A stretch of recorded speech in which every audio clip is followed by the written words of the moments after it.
Today we're in section 5.2, but we're going to use the formulas in a different way today. So we're going to take a break from verifying identities. So notice the given information is that sine of alpha is equal to 4 over 5. And they tell us we're in quadrant 2. And then they tell you sine of beta is 1/2. And they tell you we're in quadrant 1. So first thing I want to know is what is cosine alpha and what is cosine beta. So before we can even kind of use the formulas, I need to go back to material that we did in chapter 4, and that would be using x squared plus y squared equals r squared. So based on this information right here, we know y and r. So I know this is my y value and this is my r value. So I have x squared plus 4 squared equals 5 squared. So x squared plus 16 equals 25. Subtract 16 over, x squared equals 9. So I know x equals 3. And because I'm in quadrant 2, I know that my x value would be negative.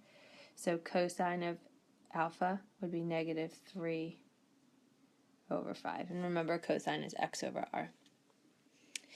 And then the second scenario, I have y over r again.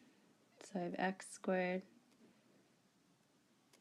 plus 1 squared equals 2 squared.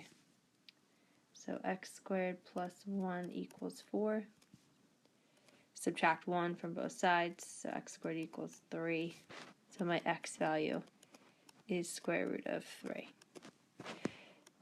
Now, because we're in quadrant 1, x is also positive, so cosine beta would be root 3 over 2.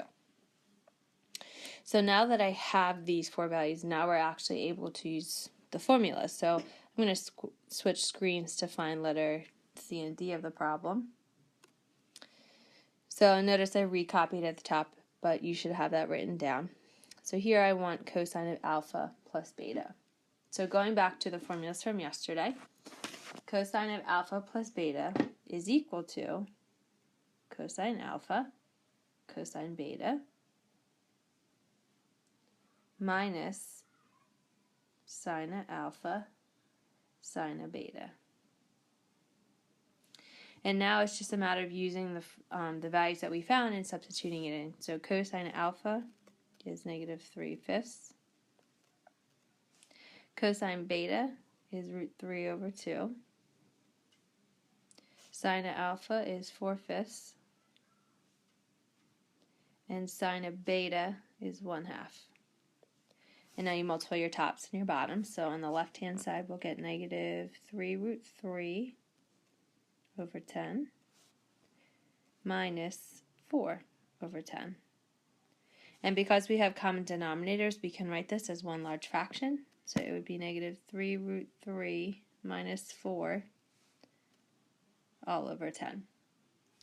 And that would be our final answer.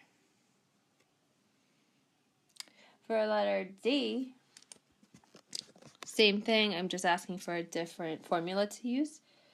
So for sine of alpha plus beta, the formula is sine of alpha cosine beta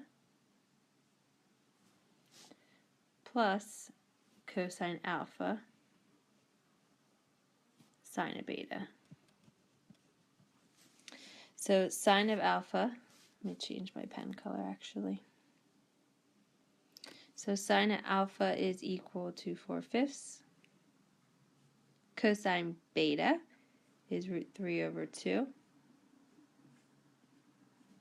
Cosine alpha is negative 3/5. And then sine of beta is 1/2. And again, we just go through and multiply our tops and our bottoms. So on the left, we get 4 root 3 over 10.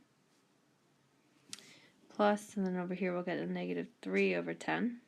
So when I put these two fractions together, I get 4 root 3 minus 3 all over 10.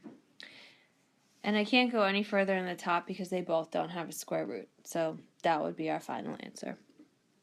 So that's all for today. We're going to do some practice on this tomorrow.